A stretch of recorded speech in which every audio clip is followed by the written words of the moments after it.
Welcome to the EST Hangout. This is the EST Hangout, and today's guests are...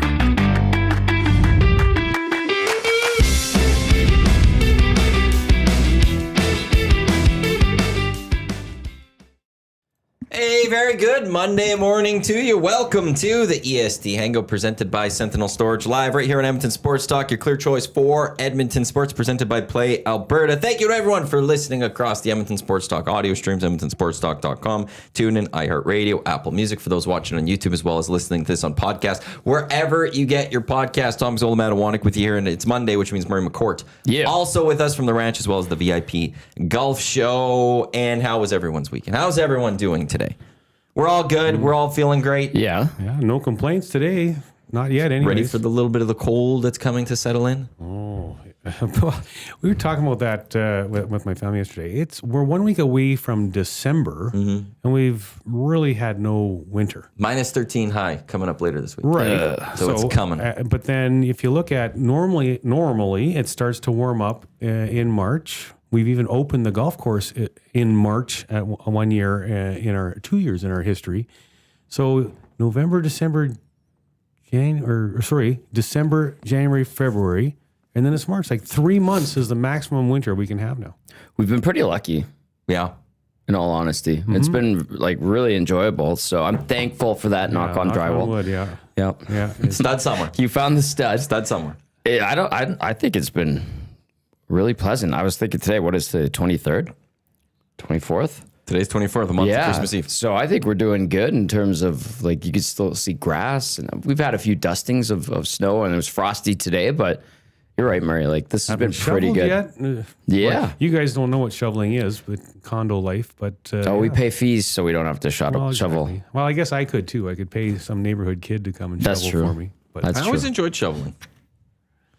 It's a nice quick workout. yeah, well, that's fair. And you it's, like I don't know, lawn you work? get in and it's very refreshed. You feel refreshed. You've got that little cold air, that blast. I live on a corner too, so I have to do my driveway and the sidewalk in front of my house, which is what most people have. But then I have a great big, huge, long road. Our house backs on a Rabbit Hill Road, so the sidewalk goes, I don't know how long it is, but it's a long stretch that I got to... Sidewalk, or is it bigger than a sidewalk? It's a sidewalk, yeah. But I got to take it, I only supposed to have to take it just to the end of my property line, but then there's like a big walkway for people to walk across the street or whatever. So I shovel all the way to that and make sure that's clear for everybody as well. neighbor over here. Good neighbor right there. Yeah, but it's a lot of work. It is a really good workout, actually. That's a good point. So I should appreciate it more. Do you use a snowblower? No. Gotta get the workout in. A snowblower is being lazy, Tommy.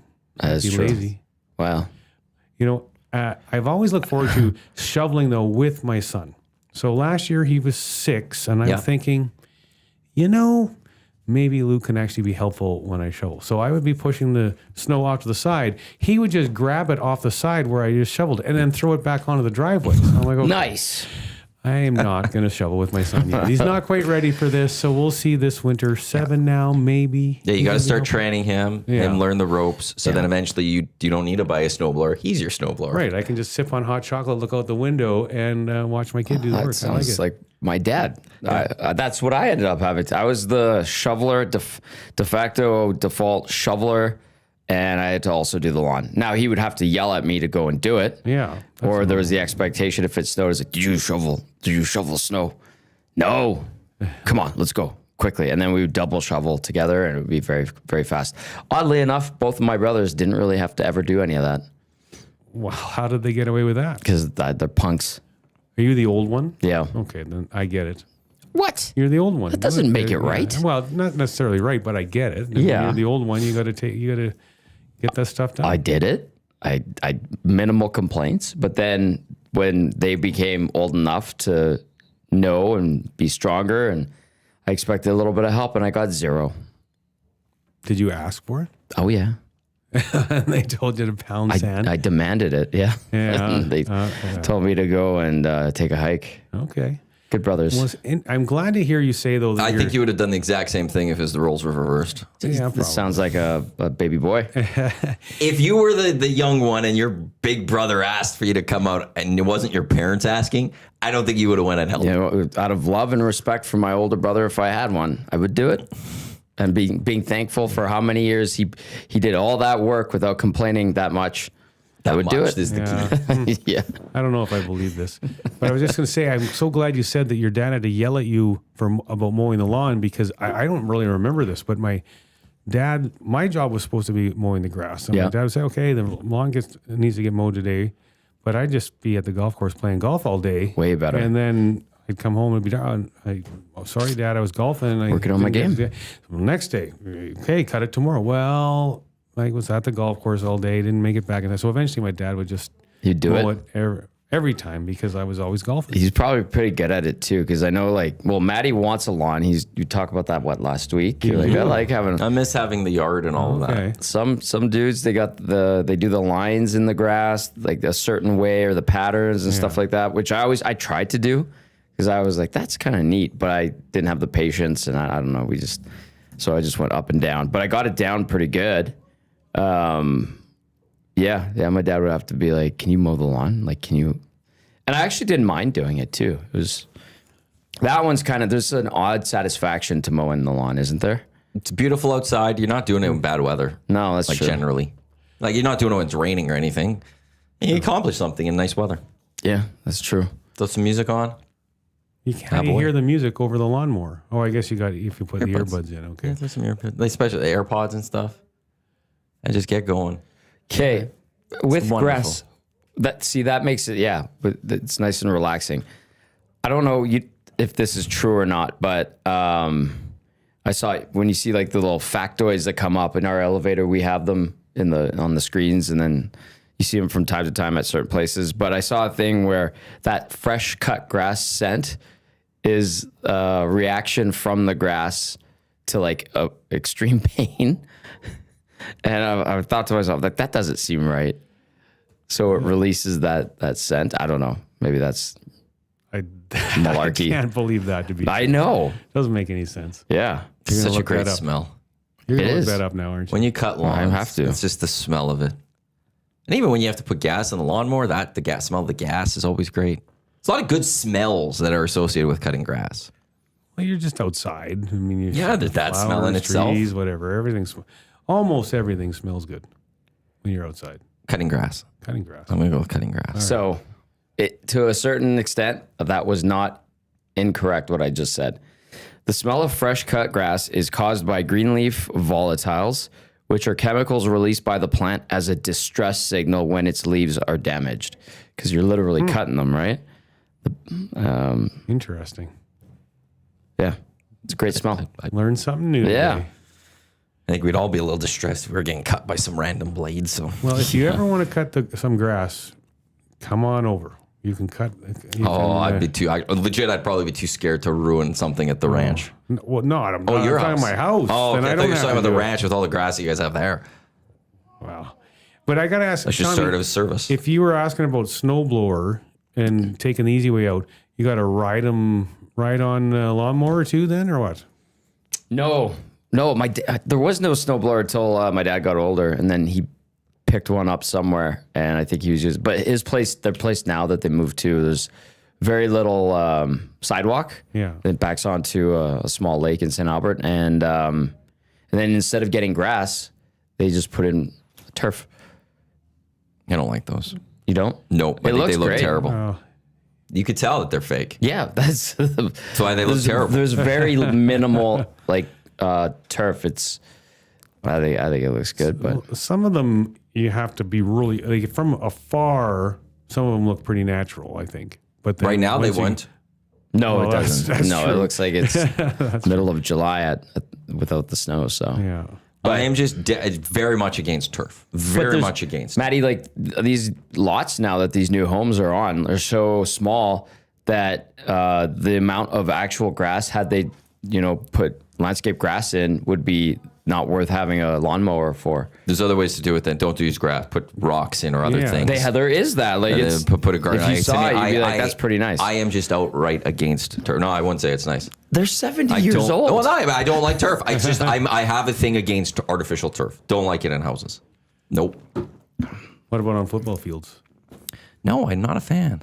Hey, I missed that day. I missed agree. that. That was the one. That's actually also a sad thing about Canada not being, or Edmonton not being part of the World Cup for next year, was we would have had to have natural turf at Commonwealth Stadium, which then I would assume they would have played the rest of the season on natural grass. They would have played the rest of the season on natural grass. Could have at least one more year of the return of natural grass to Commonwealth Stadium, maybe. that would have been awesome. Well, I don't know if I mentioned this to you before. Maybe you were away, but I had a meeting down at the stadium, and the field's all dug up. They're getting new turf. They're getting new turf, and so I guess it's the plan is once every 10 years they're going to replace the turf, and it's happening right now. But it's a project. Like, it is dug deep. Even it's not just scrape it off and put a new one on. Like, it's dug down deep. It was. There's a drainage system that goes with those that would make turf sense. Systems. So yeah, that makes sense. And speaking of that, Murray, that's actually good that you brought that up. There was that game in Vancouver the other day, MLS game, and one of the players was complaining about the turf there. Yeah, he's a little baby. Which player was that? Lloris, he's the goalie. The French guy? Yeah, he used to play with Tottenham. I'm sorry. Okay, I'm going to quickly go off on that one. He's complaining about the turf because LAFC lost to Vancouver. Vancouver's off to the Western Finals, Conference Finals. Vancouver's down to 9 men for like 20 minutes. Oof. And LA couldn't score to get the win. That's on you guys. Don't blame the damn turf. Afterwards, the turf wasn't good. The fans deserve better. Fans are pretty happy. Fans got the victory. They're pretty happy. It was sold out. Don't blame the damn turf because your boys in front of you couldn't score one more goal when it was 11-9 of 4 like players out. Like, come on, baby.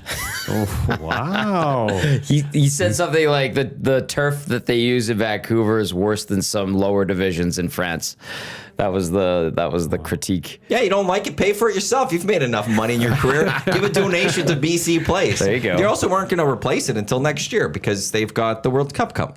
So they weren't going to do it prior to that. But like, it was just like, I saw that after the match. It's like, you're just such a baby right now because your team lost. You came back down, like Vancouver's up 2-0. It was 2-2. Then it went to extras. Vancouver had a red card, well, in like the 70th minute or something. And then they had a player injured and they had no more subs.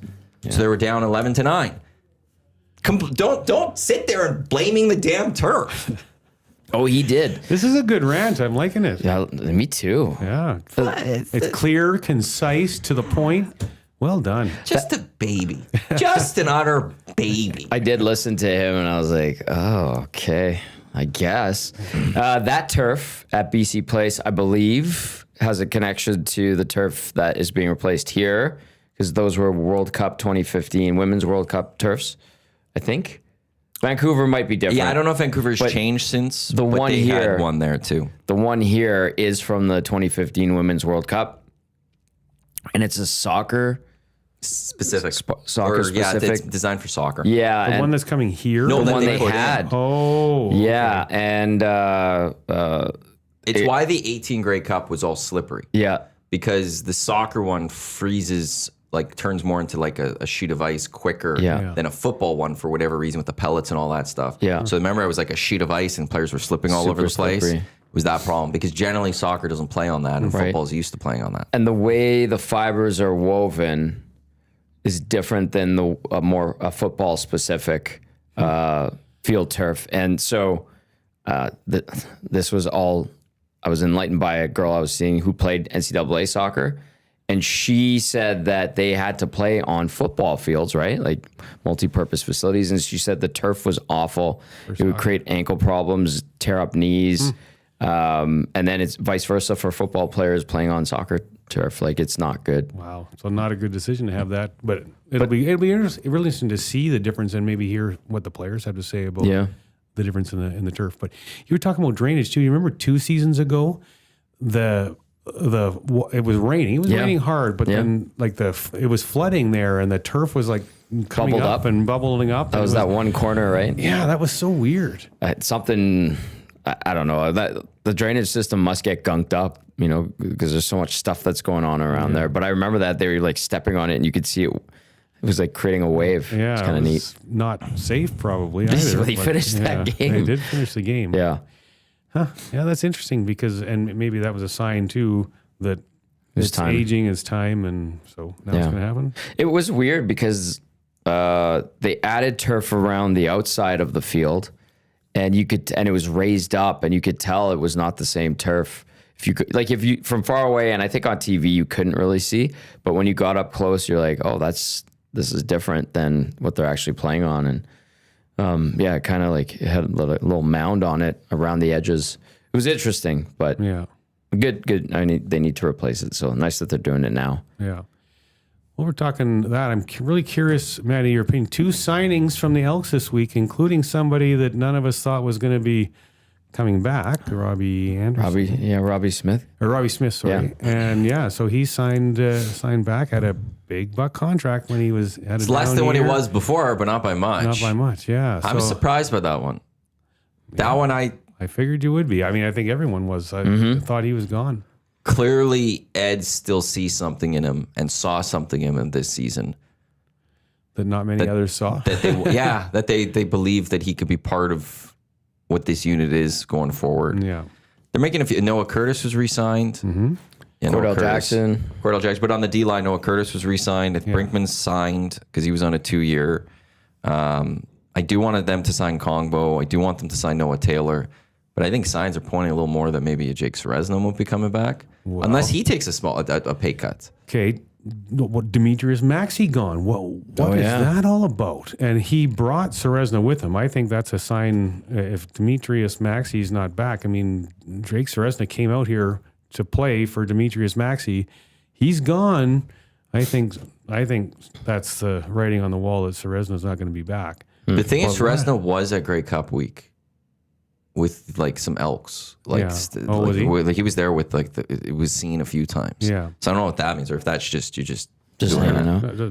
still buddies, or whatever. But I don't know. That's fascinating. But supposedly 4 guys came from Toronto, all because they enjoyed Maxey so much. Well, 3 on the D line, and Brinkman, Robbie Smith, and Jake Seresno were all from Toronto. Yeah. And there's Royce Metier. Metier too, yeah. The Maxey one was interesting, and they're also the running backs coach.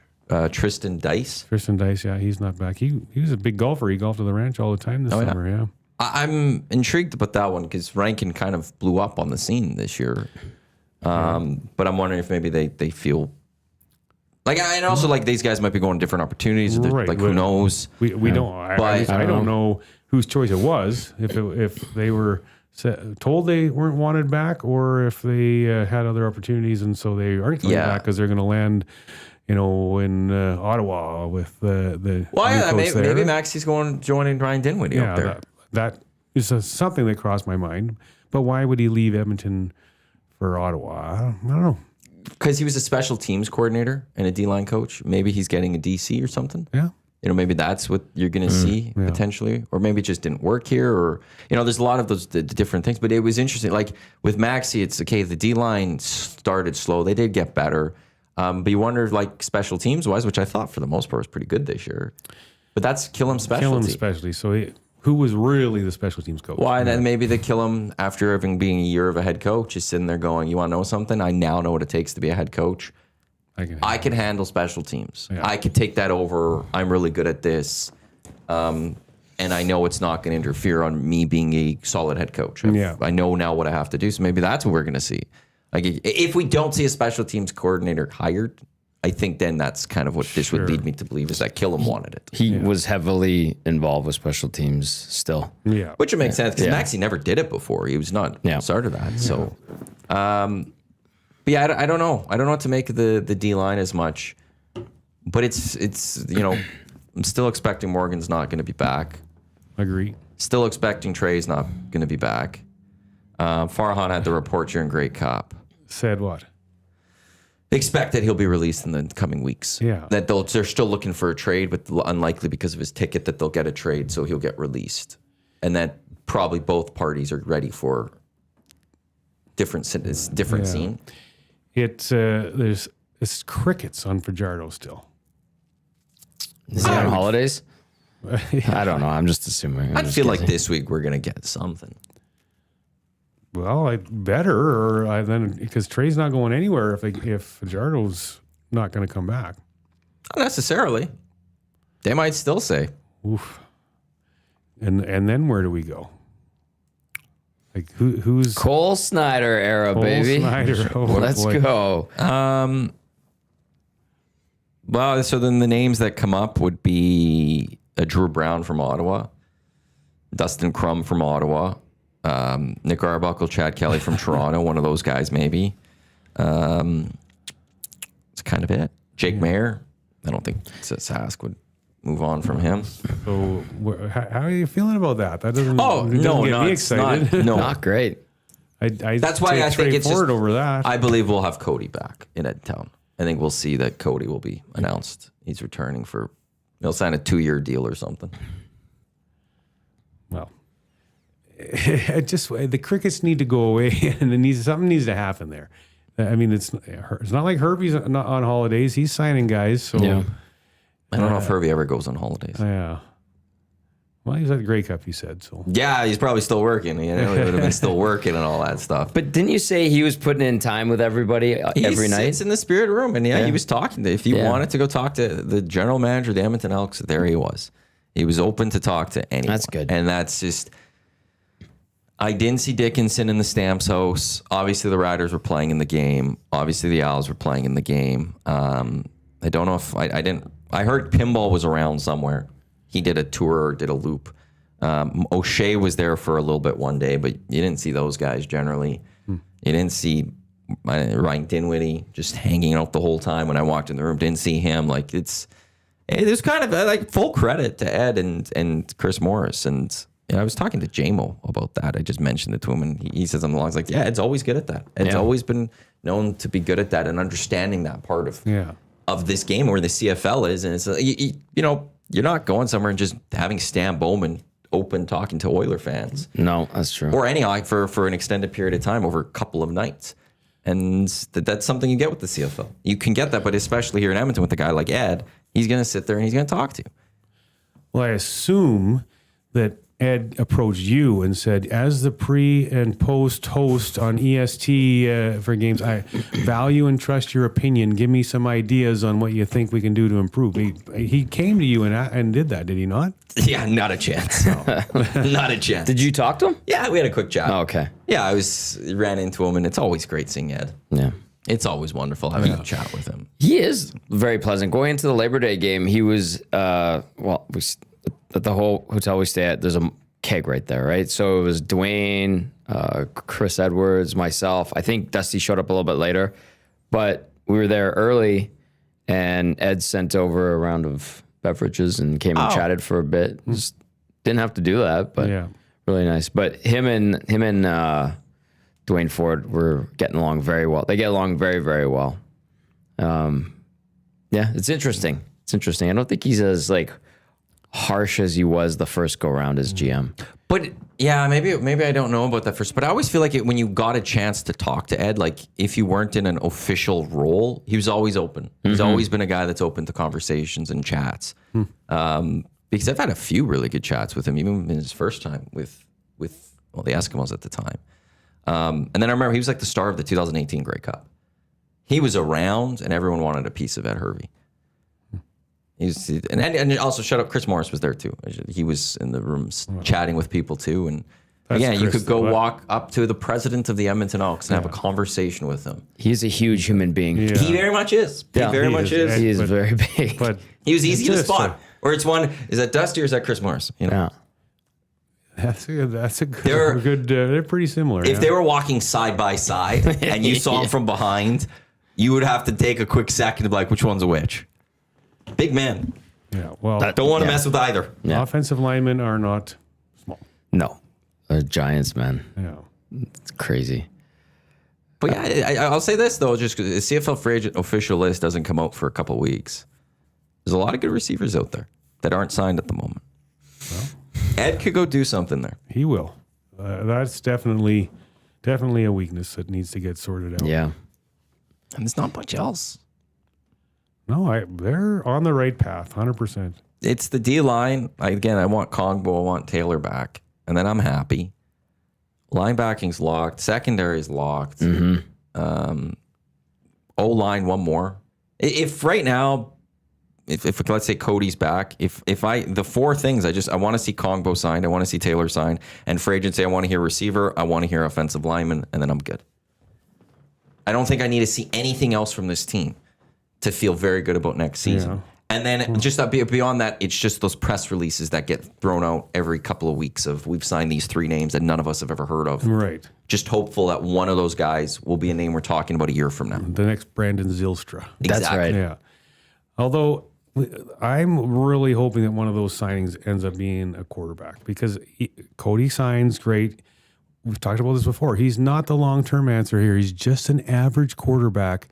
If one of those guys can be that he finds is the next Michael Riley, or something like that can, sure, Cody for this year and let whoever this guy is come and learn the game and learn to be a pro, or if he's just coming out of college or whatever, and then, take the world by storm and be the next up-and-comer. We need to find that.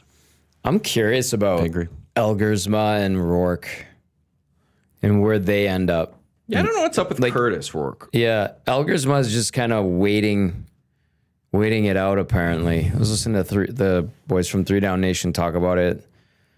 It was just like, or maybe it was CFL 110. But yeah, just he's still hoping to land on an NFL team, but he's just been a free agent the whole year after getting released by the Packers, which is interesting. Yeah. So yeah, Curtis Rourke early this year, like in August, was placed on a non-football injured list.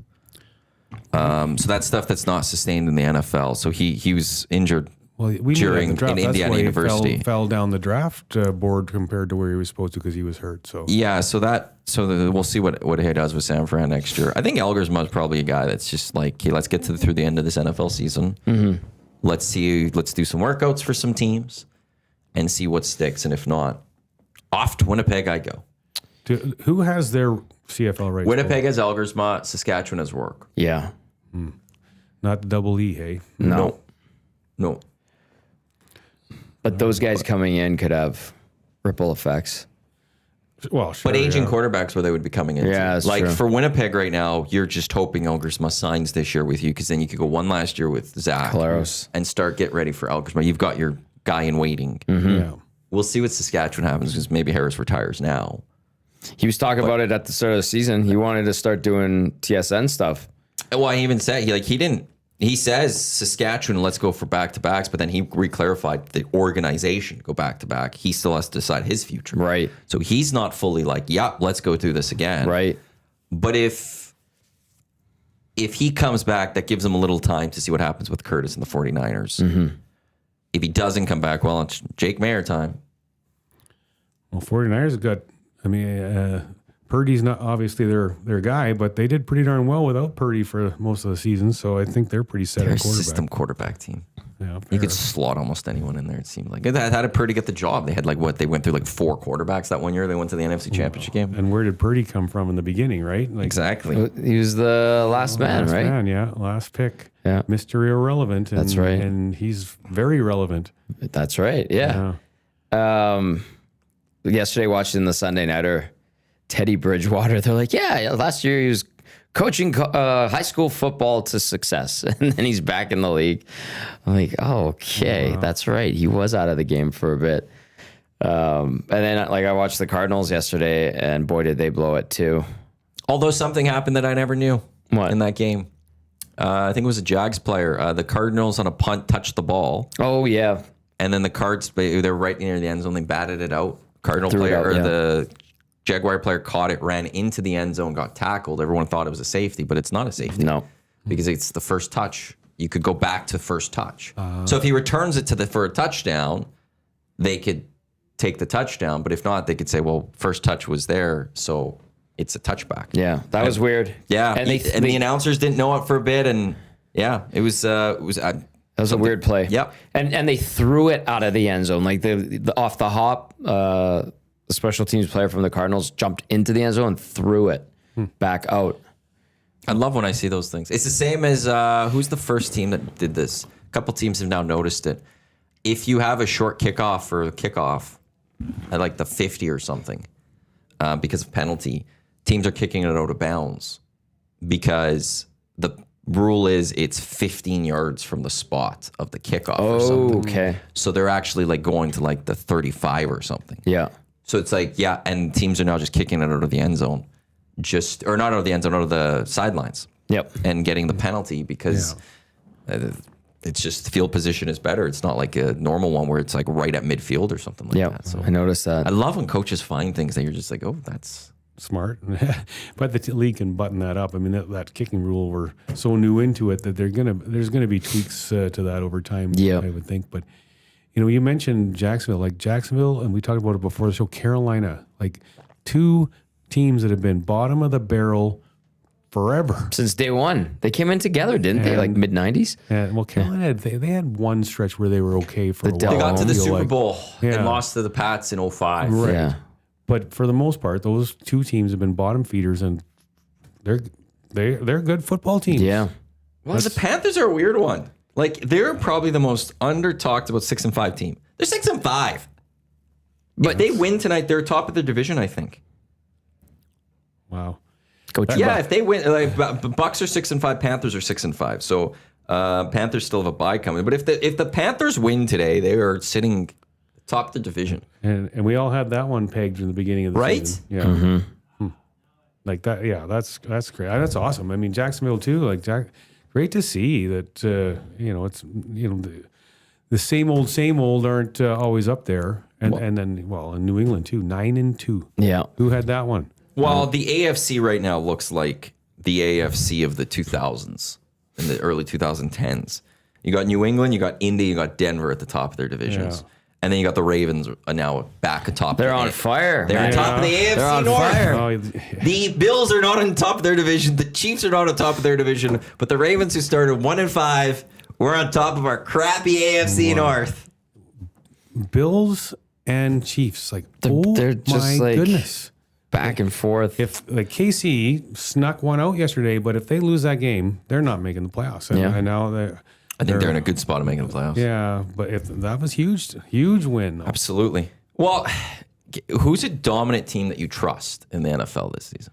We talked about that on the show last week. We were like, if you were picking the Super Bowl right now, who in the heck would you pick? It's a week Crapshoot. later, and Yep. it's still like. Because here's the top records. You got the Patriots at 10-2. I'm not sold on I them am winning not in the sold on them playoffs at yet. all. Yeah. No. You got the Rams at 9-2. I don't know. They're pretty good. They're good, but that's Yeah. we're not saying they're great. Like, Yeah. they're, like Yeah. we should maybe be saying giving them more love. The Broncos at 9-2 have had just some like really close wins that you're just not sold on them. They have no offense. Their defense is outstanding. Then you got Philly 8-3, just blew a 21-point lead to the Cowboys. And then That's the fifth crazy. best record, tied for the fifth best record, and I'm going based off ESPN of what their order is. It's the Chicago Bears at 8-3. Who's buying in the Chicago Bears to go Nobody. do Yeah. something? What I was listening to was it NFL Live in the morning, and they're like, "Do we believe that the Chicago Bears are a good team?" And they're like, "Ah."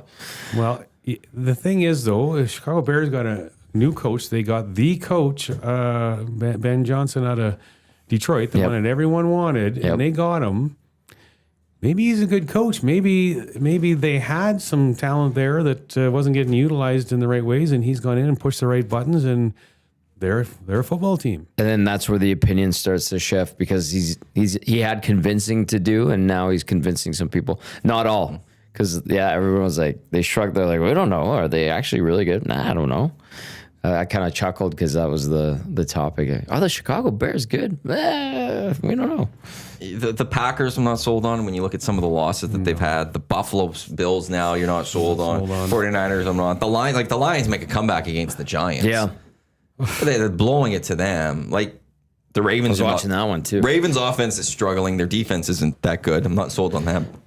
The Chiefs I can't be sold on. Like there's no one I'm really sold on. People are saying the Rams right now. That I get. I do, but it's I just look at some of these teams, and this maybe goes to I don't believe in anyone else, that I don't think there are good wins. They beat the Ravens 17-3, but the Ravens were going with Cooper Rush in that game. And you only put up 17 points. The Ravens were completely decimated with injuries. Beat the Texans, beat the Titans, lost to the Eagles, beat the Colts. I'm not sold. I am still not sold on the Colts. Either, no. Lost to the Rams, beat the Jags, beat the Saints, beat the 49ers, beat the Seahawks, beat the Bucks. It's not I'm not a big Seahawks guy. Yeah, well, even go read off who they're going to go get the Panthers. They get the Cardinals, but then they get the Lions. That's going to be a big one for me with the Rams. They go beat the Lions. Okay, now I'm more I'm fully on board with this team. You want to see the Patriots schedule? Go read that list because it's not a very impressive list either. It's like, who have you beat? Well, wild thing is they lose to the Raiders in the first game of the season, right? Or they beat. They beat the Dolphins. They lost to the Steelers. They beat the Panthers. They beat the Bills. They beat the Saints. They beat the Titans. They beat the Browns, the Falcons, the Bucks, the Jets, the Bengals. Not that. The Bills was the one that I would be but even then, the Bills, I'm okay, the only reason I'll give them credit for that was in Buffalo. But are Bills even a playoff team? They will be. I guess. But they've also almost, there's a couple of games. If they don't make the comeback, if the Ravens don't blow that first week game, the Bills then, what is with their record? That'd put them at, they're 7-4. They'd be 6-5.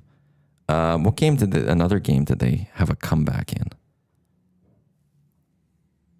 I'm trying to remember. There's one other game that they had a nice little comeback. But I don't know who to buy this year in the NFL. So if you had to pick a Super Bowl right now, who are you going to take?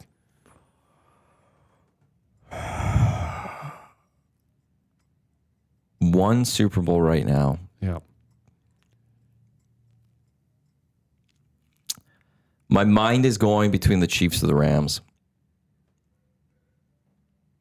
Chiefs and Rams. I was that would be where my mind is going. Yeah, I was actually disappointed you said the Chiefs because that's the team I had in my mind. I was going to say because they just know how to win. And yesterday was a great example, right? They didn't have their best, but they got a W. Once January comes around, I think there's a little bit of a switch that could turn on for them, and they'll go get those victories. Yeah, it's hard. And that's where it's I haven't seen the Bills get to that Super Bowl, really, early 90s. But with this iteration, they haven't done it. Ravens with Lamar, they seem to stumble, and I'm not sold on them. There's no other, I'm first time really for the Patriots as they're back. Then I'm not sold on that yet. Yeah. I'm not sold on the Broncos. I'm not sold on the Chargers. So I'm going to go to default. And the Rams, I'll just give them right now, they have won a lot of football games, and they are sitting at the top of a very tough conference. That I'll give them the respect right now. But even then, I could go see the Eagles knocking them off again. Or I could see the Packers taking down the Rams. I don't know. That's what I think up until halftime yesterday in the NFC, probably most people would have said it's Eagles again. But then you have a 21-point lead at halftime on, I'll say, my very average Dallas Cowboys, and you lose. Whoa. They got Dallas Cowboys defense, which is supposedly so awful, stopped them 8 times in a row and shut them out in the second half. That doesn't sound like a Super Bowl team to me. That defense does suck. Yeah. It has for most of the year. Right. But before you got here, Manny and I were talking. After their bye week, so their last 2 games, 6 new starters. 6 out of 11.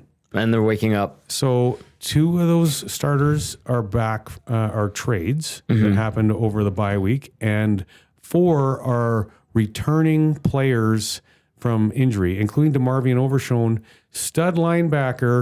absolute stud linebacker who hadn't played all year because he blew his knee out last year. So, when you get Quinnen Williams added in the trade, and you get DeMarvion Overshown and playing linebacker, all now all of a sudden the middle of your field is pretty rock stronger, solid. Yeah. I was laughing because as we were discussing this, I was flipping through TSN, and one of the headlines was more questions after Sunday's action in the NFL. Same thing. Nobody really knows what to make of the Good for teams. fans, though. Sure, I mean, as yeah, fans, everybody we feels gotta like they all have a be chance. excited to just keep following along every weekend. Playoffs are going to be fun because you don't know what's going to happen, I think, right now. Like, I think this might be a year where, like, hey, look, the Rams hosting after the bye week, they could be knocked off possibly just because it's going to be that one game that the Packers are going to roll in, and that's when they're playing well or something. Play Alberta, Super Bowl winner odds. The Rams are the favorites, followed by the Eagles. Then it's the Chiefs right there, number 3. And that's funny because, like, there's many teams ahead of them in the standings in the AFC, but the Chiefs are number 3. Then Colts, then the Seahawks, then the Lions, then the Ravens, and then the Bills. So have they updated it after this weekend's games, though? Yes, this would have been updated like right after this weekend's game because while these games, like, they would take this down possibly. The fact that the Ravens are, though, the third highest AFC team. And you're The Bills Ravens are guy. dropping. The Bills. and you're I'll say "Huh." this right now: 12-1 on the Bills. That's not bad value. Like, didn't Jake Allen get sacked more this weekend than he ever has in his career? Like is their offensive line battered up or something? Because he was running for. I saw him get destroyed a few times, and there was one play that was really they touted up the guy that was sacking him. He was in a position to sack him, and it would have just injured his knee, ripped up his knee, and he switched his positions of his hands to make sure as he was taking him down that he didn't hurt him. And I thought, wow, like there's a lot of football players that wouldn't have done that. No, they would go for the kill. 8 sacks. Let's see. He sacked 8 times. He was sacked 8 times. Wasn't Fajardo sacked 8 times in that one game? I'm trying to see if it says anything about history. I don't know. The way the Bill season's going, it's just going to lead more to my bring Bill Belichick in Buffalo. Ugh. Oh my goodness. Yep, exactly. You sit down, Bill, and say you want to win another Super Bowl and do it against the Patriots. Here's a team. The only criteria, you got to dump your girlfriend. She's gone. Jordan Hudson gone. I think football just needs to put him in the past. Like, Be done with it? Be done with him. He just needs to go off in the sunset. Sure, he was the greatest, winningest coach in NFL history, but just go away. I'd give him that shot if I was Buffalo. Oh man. If hypothetically they're making a coaching change because they're not happy, they fall and they drop. What better coach is there to go get that you feel could get you that Super Bowl win? Maybe Mike Tomlin. We'll see what happens with Pittsburgh. Yeah. He'd be the only one I would take ahead of Bill. You look at success of young coaches. We just talked about Bears with a rookie head coach getting Ben Johnson. Liam Cohen, another first-year head coach, looks like he's taken a team to the playoffs in Jacksonville. Like so, but there's a lot of teams you could point to that have failed with those young coaches. Sure. And you're giving someone a Ferrari here that needs a little bit of a tune-up to get back on that road and going. Yeah. And Bill Belichick knows how to go get that Super Bowl win. He knows how to take that Ferrari on the Autobahn and drive it well. Does he anymore? The Italian car on the Anymore is the German question. highway? Yeah, he took it over there. I think of the Bills more of like an F-150.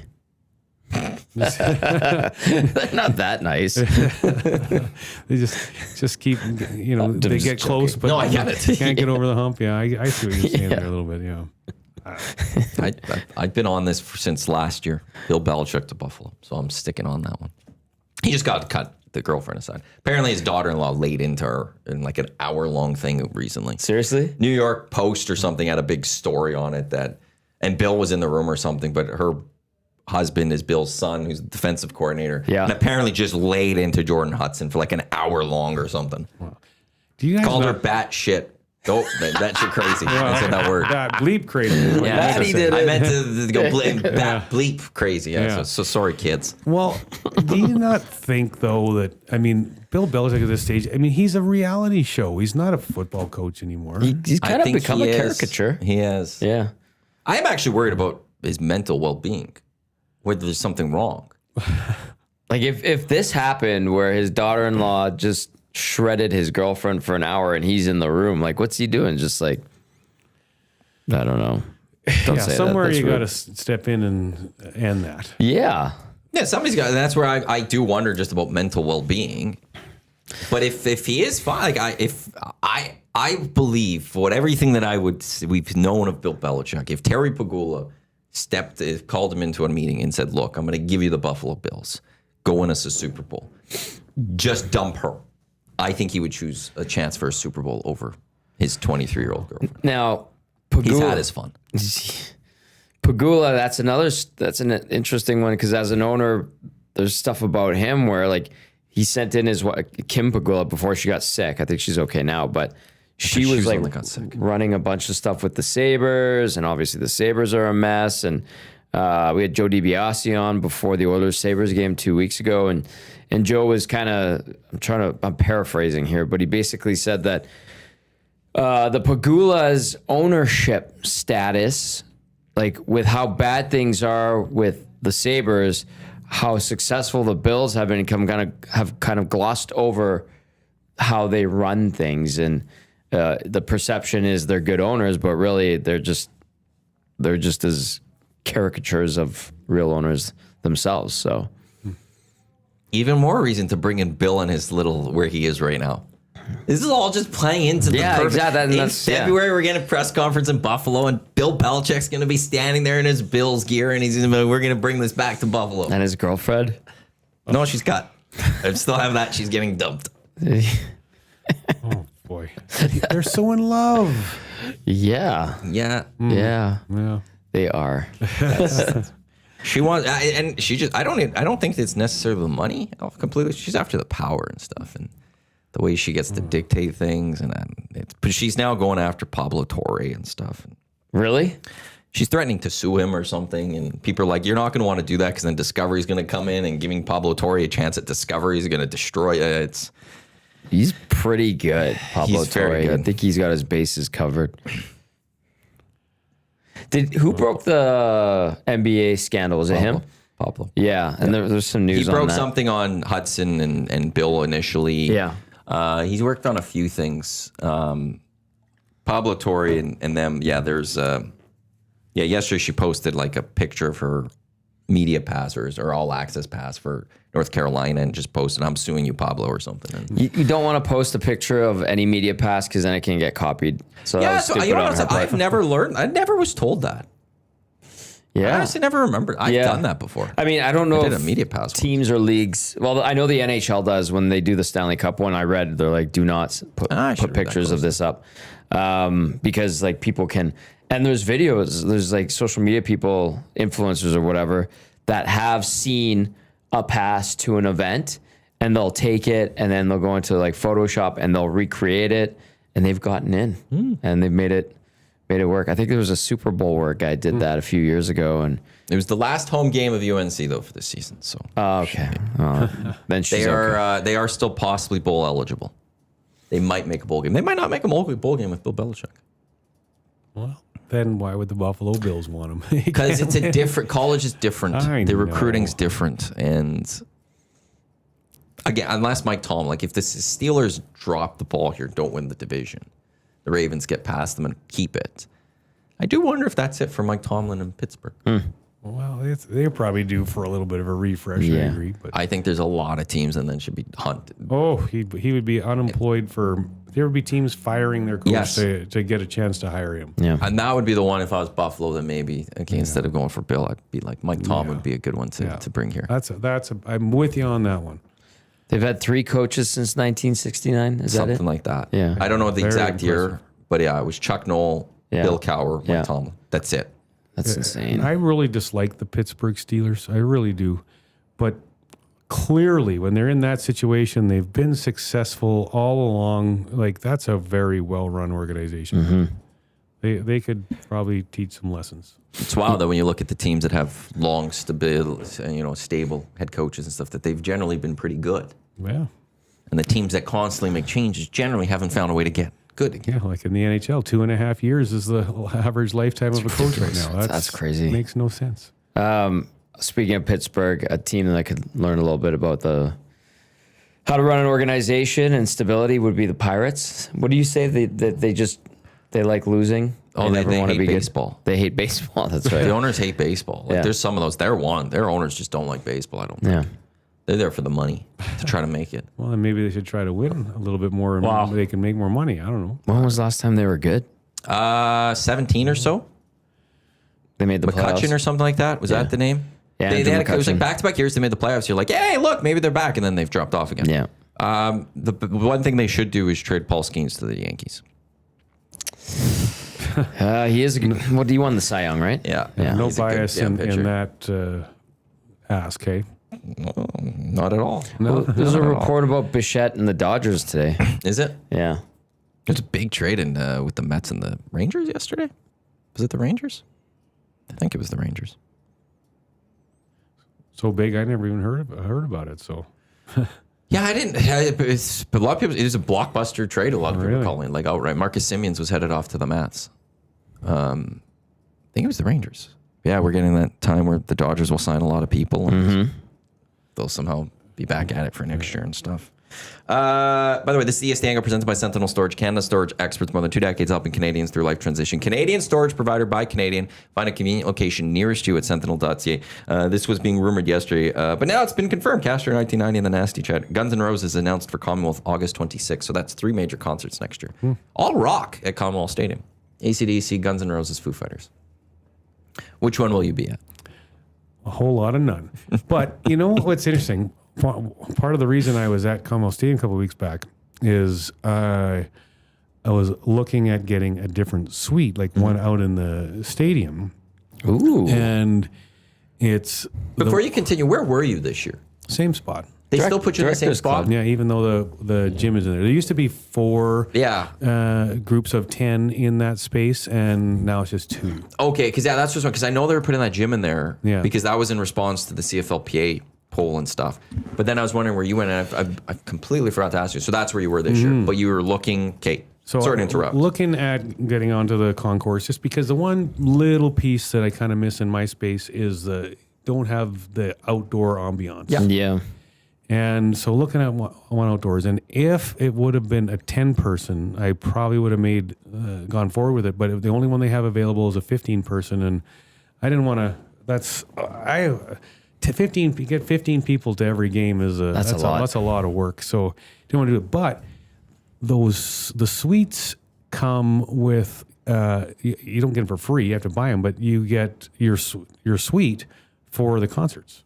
Oh. And so all of those concerts, I mean, it's great to see that trend maybe going, because when I do get a 10-person suite, if one ever comes available in the stadium, then I wouldn't go to those concerts. But I mean, I get lots of people contacting me saying, "Hey, do you get first dibs on tickets to games?" And where I can say, "Well, I got my suite that you can buy from me or whatever." So, and then I just like to be able to have that opportunity to go if I wanted to go, but opportunity to help friends be able to go if they did. So Yeah, you don't get that with Rogers Place. You buy your season seats. You gotta buy those tickets separate. Well, or I is do. the suites? Or is that the same with suites though? Actually, or is you it still the have same? to buy the tickets. If you Yeah. don't Yeah. if you don't want to buy them, then they'll sell them to somebody else. Yeah. Okay. But you get the first option to buy them for your suite. That's right. Yeah. So you end up just staying in the same one then for next year? Yeah.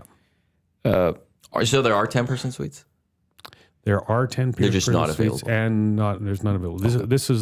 This one I went and looked at is the only one that came available this year. So people when they have them, they're not Well, that's good. leaving. So that's I was going to that's ask good, if the suites are sold out. That's a good thing. We were kind of talking about this last week a little bit. Like, how do you change Commonwealth? What do you do with it? And you don't want to lose the capacity, so you can get Guns N' Roses and stuff like that. And I know, like, the north side, where they have the drink rails, they have those 2 sections, and then the seats underneath the scoreboard. What if, and now with the new field dimensions, and I know they had talked about this before, but like, if you took those seats out and build like tiers of suites or something like that in there, that area, put in new bathrooms, and That was a proposal to do something similar to that back in the 2010 renovations that they did. That was one of the designs, was to make all of those like suite type areas. that would be cool. Well, You could get creative. what I've said this to the team, and I maybe I've said this here, but when they shorten that field up, you can't just take it where it is now and put it this way, because you have all those high price suites where I am, and even those ones on the balconies and things like that. Like, you can't move the field further away from the people that are paying you the most money to be at the games. Yeah. So I think the end zone needs to stay where it is now and move it that way, and then create all that extra space on that other side that you could So take 30 yards from the other side. from the other side. As opposed to 15 And and people 50. Or aren't 5. No, so it'd be 5. Yeah, it's 15. People aren't sitting in that end anyways, so you bring it true. in, and then you could. I mean, they kind of do it now, but you could maybe really expand on it and have like there be a big party end zone, or like you said, build a bunch of suites that you could tier them higher, and you build them like that. closer towards the field, and Or could you, if you slide it, you keep it where it is and you slide it away, you try pushing people maybe one side, you stop selling that north end, could you put up temporary seats right at that end zone? Yeah. So then people are right in that action. Yeah, or just do a great big huge end zone party type of thing where you could have 1,000 people there if you wanted to. Yeah. And- Well, I was just thinking, like, if you build you crush the cement on that north side end zone, and then you build these suites in, like, let's say 3 or 4 layers, and it goes closer, takes up more of the, like, quote unquote event level. You can make it work that way, so you're closer to the action too. Yeah. You could build it closer to. If you build something though that was permanent, Yeah. would that impact the ability to have some other events here, such as soccer or things like that? I don't. No, because soccer fits in a CFL field. Yeah. Okay. Yeah. Even the smaller CFL field. Yes. Yeah, that's the design for it, is that actually it now allows the CFL to look at other markets because the dimensions would fit where there is, like, and the specific, like, one is Halifax. Halifax has a soccer stadium type thing. This would fit in those dimensions better. Would it negatively impact concerts? I don't Or the think ability to so. get people in because of those seats sold at concerts? Like if you're taking away, I think they are. But now yeah. you're selling suites instead, at a right? higher ticket. Yeah. So- But at that back end, like, I don't know how, like, instead of selling 56, I don't know what was the last. It's like Who was here? 55,000. Who's here this summer? Morgan Wallen. Thank you. They said he had 60,000 each show. Was that the number? Yeah. So instead of 60, you're maybe going down to 55. but you're getting a bigger ticket out of. But then, the money wise would be the same, likely, if not more. Yeah. You just get less people, and you're still at a nice capacity for it. What was this tour? This tour, what? Oh, it doesn't have one here. Metallica was here. But yeah, like that north side, it's kind of. I know to be people the- hang out by CBs under the stadium, or under the jumbotron. Great but spot. Yeah. Like that could used still to do be that. the place to kind of hang out. I mean, you You want could maybe expand. Well, that's the thing. Sure. You could maybe make that wider. Because Yeah. it could be a bottleneck. Absolutely. Well, absolutely, yeah. Because everyone's there partying. There's the washrooms there. There's the used to be the bar there. Is the bar open there? That's the complete Yeah. opposite side of me. Yeah. So- They closed it for a number of years ago. Yeah, it was- and that was the spot. And people are like, why are you closing this? And then they've reopened it, but it hasn't been the same since. No. Over 2 dates of Metallica was 116,000 people. That's pretty good. yeah. So that's 58,000 per. You had to do that on your calculator. I was doing eh? it quickly. Yeah, Okay. I know I shouldn't have. Don't mock Murray. On the spot. But you're right, like in terms of like traffic flow and bottleneck stuff, like that's where they could make it because there's room on that north side. There's that sidewalk, there's like a berm with some trees and stuff like that. Yeah. You could expand it so that's part of the stadium, like so that you can walk all around and there's more space. Because I think that's the smoking area. Yeah, just behind it. You You can go go smoke. you technically go out, but it's fenced in. Okay. I don't know. I think you could knock down that scoreboard thing that houses it and build a nice. They could use a nice new thing. scoreboard. Yeah. They could desperately need a new scoreboard. Take because that Oh, the Heritage Classic put a new one in. Or new. they put a new something. one in, I think, for the Women's World Cup as well. But they just did it in that housing. You know how it, and that so you're limited in size. If you knock that down and you could give that north side some love, maybe expand it, make it all put new washrooms in, new concessions.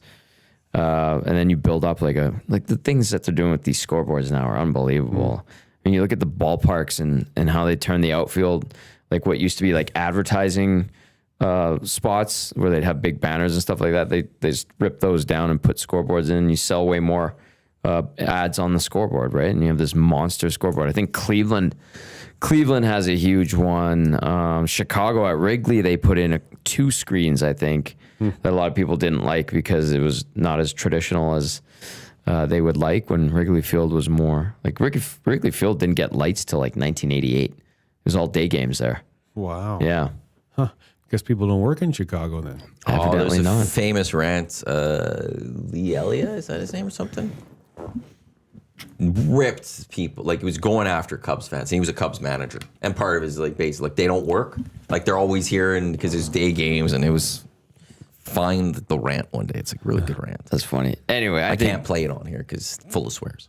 full of expletives. Well, so hey, as you are today too. It's one swear. I like Maddie's getting salty on a Monday. Anyway, it's just that north side could be reimagined. I think they could do some cool things, but it takes money. So, yeah, just putting in a new updated scoreboard in that little housing thing that they have on it is just go big, baby. Yeah, it'd be nice to one day hear that this is what we're doing with Commonwealth, or this is the future of what the Elks are doing, or something. Well, I mean, it's all partnership with the city. So now that Yes. how much money they want to be putting into it. Yeah. I mean, there is money coming from one side of it. Now, does the city have any money to match what? No, they're doing the fan Thompson park stuff family- with the Oilers. So now you can't do two major products. I don't think you'd be able to sell that. That was like 260 million, I think. 230 That's million. where the Elks and then the Commonwealth got their legs cut under them because the OEG jumped in with the province and all that. And I just don't think you could sell right now. Yeah. We're going to also do this with Commonwealth. You're going to need a lot more private funding for that one. Yeah. Well, which they now have, if they want to invest it, if they think they're going to get it back out, because they're only going to lose money for so long before they get a little tired of it, I would think. 100%. Yeah, it's got to turn around and make some money. But if you invest in things and do some of this, and you think it can make you some more money down the road, I mean, that's smart business, right? Yeah. So Yeah. It is a great facility. It just needs some love. yeah, it's old. It's old. Yeah. What is it? 1978? Yeah. Now, like when you, a masterpiece like yourself, like Commonwealth was a great stadium this time. Just like when you age, 78. How are you going to upkeep, Tommy, to make sure that you? Yeah. I mean, because you've lived your whole life as this great stadium, like Commonwealth Stadium was in its day, and now it's aging, and now it needs a little lipstick. What are you going to do as you age and you don't look perfect anymore? Yoga. We need upgrades. Yoga, definitely. Botox. No, somebody was asking me about that. They're like, do you do like Botox? I'm like, what are you talking about? I'm like, no, When the face is perfect, you don't need Oh yeah, Botox. thanks. No wife, no kids. Very little stress, to be honest. Ouch. Yeah. No, it's harsh, but it's true. I saw my buddies go gray and bald very quickly when they got married. So I don't know. It's a wonderful thing if it's for you. Are you sure it was a marriage or the kids? I don't know. Probably more so both. the kids. Yeah. I would guess because the marriage is usually pretty good. But I had no answer to the person asking me that. Like, I don't know. I'm like, I don't like sleep particularly well. I enjoy a social sparkler or two on weekends. just one or two? One or two or times 5. Yeah. But not as much as before. I don't know. I really don't know. But like anything, with time, you need to maintain and upgrade. So like your temple, same thing. Well, you said you had a plan. You got heavy into activating, making sure the body is. For a long time now. I know. See, before maintenance. I want to know how many of the guests on the Hangout have 2 hours of workouts in before they start on the Hangout. 0. Probably just you. Oh, I think Zach maybe has done it once. Coob? Yeah, he might have. Just once. Yeah, maybe once or twice. Yeah. Yeah. The only one, because I've heard him mention at times he's done it, but I think one time he was trying to do it just because you did it. Oh, really? well, yeah, I got to that give sounds Coob, about I right. didn't know this about Coob till last week. He was telling me that he's dropped a lot of lbs over. Like he used to, must have been before he started at EST, because I obviously met him when you guys did, and he was not, He was time bigger. overweight. He was bigger, yeah. But yeah, he's putting in the work, so good for him. Last renovation Commonwealth had was 2008. 2013, it had a little bit of expansion, but it was renovated. So it was open in 78, renovated in 01, renovated in 08. Yes. So now we're coming it's up on due. 20 years. It's due, Yeah, man, 20 years for an old place. Yeah. Not far off of that. So I really hope, because when, he was announced as owner, unfortunately, now it's passed, but when Larry Thompson had the press conference, he was asked about future. I asked him about that. Was it? Yeah. We're a year and a half removed now from that, basically, and it's just still nothing. No news, no rumblings, no reports of this is what's being discussed, and Well, yeah. It's And I'm glad that we're getting these concerts because that hopefully the more concerts that roll through, the more the city would have to maybe think, well, we got to do something on this because these concerts are continually to come maybe now. And the one thing that will happen after AC/DC, it'll happen after Guns N' Roses, and it'll happen after Foo Fighters. I mean, look at these concourses. They're so full. They're so like people can't move. Yep. Largely because a lot of people, actually maybe these ones would be a little different. Just because of the demographics, but largely the people that are going to show up, that when they show up to Pink or show up to the Weekend and Morgan Wallen. Wallen. Well, thank you. I always get that one messed up. They're not used to going to Commonwealth. So they don't know the best ways to get around, and this is the exit or where things are, so it compacts a little more. Whereas, like if the Elks get 45 somehow next year, people know where they're going. Because a lot of people will have, I know my path. I know how to walk. We've done this. Maybe the rock crowd's a little bit different, but that's sometimes what happens is that I feel those ones get a little bit busier because people don't know what they're doing. True. Because they're not there. Well, if these concerts, the city is, I don't know exactly how the finances of it all work, but the city's making money when these concerts come. Yeah. So, Hell yeah. Because it's theirs. So they need to, they can't just take all the money that they make off of that stadium and put it into OEG ideas and build outs and whatnot. So they got to realize, hey, we're making some money off this. We need to reinvest in something that we're making money off of. Speaking of that, would they have not start building up a fund to like Commonwealth like rejuvenation fund or something like that? You put a little bit aside from everything and like, okay, we have X amount now. We can start upgrading and start thinking about what the stadium looks like in the future. I know there's talk of like a new stadium, but in reality, that's probably not going to happen, I would guess. Yeah, I don't think so either. I don't think it's on the, it's not like Commonwealth Stadium is McMahon Stadium. I mean, it was a great stadium in its day, and it's sure it's old, but it's not a terrible stadium. I don't think. We need to push Reed Clark to be like, hey man, now you're on council. Push for Commonwealth. Let's go. Well, fair. I'm going to text Reed Clark every single day. Like, Reed, let's What's go. up on Commonwealth? What's up on Commonwealth? Fix it. What's up on Commonwealth? Make it awesome. Block my number. Get another number and just start texting him. Well, then invite him on the Hangout and spend 2 hours grilling him on that. Just on Commonwealth. Nothing else. He would There's walk nothing out. else we're talking about. That'd be funny. Hey, Reed, we just want to talk about normal things. Like we'll talk some sports and stuff, and then just full Commonwealth. Yeah. Just give it to Pull them in with fresh nets. We're doing fresh people nets. standing at the door so we can't leave. Yeah. We're doing this for 2 hours, Reed. Dustin. Right there. Yeah. Good luck. Good luck getting like past this. Dusty. We'll see where things go. Hopefully we get something. I hope so. Portions of this hour of the Hangout, they're brought to you by the High Product Marketing, official merch partner of Edmonton Sports Talk. Promotional products that bring the buzz. Check them out, thatproductmarketing.com. Reminder, coming up at 11 o'clock, we've got Lock Shop at noon. We've got the Oil Stream, EST Afternoons, Reed Wilkins Show with Jay Milne. I'll take you up until 6 o'clock right here on Edmonton Sports Talk, your clear choice for Edmonton Sports, presented by Play Alberta. It's been a while. We haven't talked to Oilers yet. 500 road trip. Success. Yeah. They played good. They played good on Saturday. They played good against Tampa. They largely. did. Yeah. Bad results, but I before the road trip, I think there's a lot of people that thought they were going to get less than 500. Reed certainly did. So that's not a solid road trip. It's not a great road trip.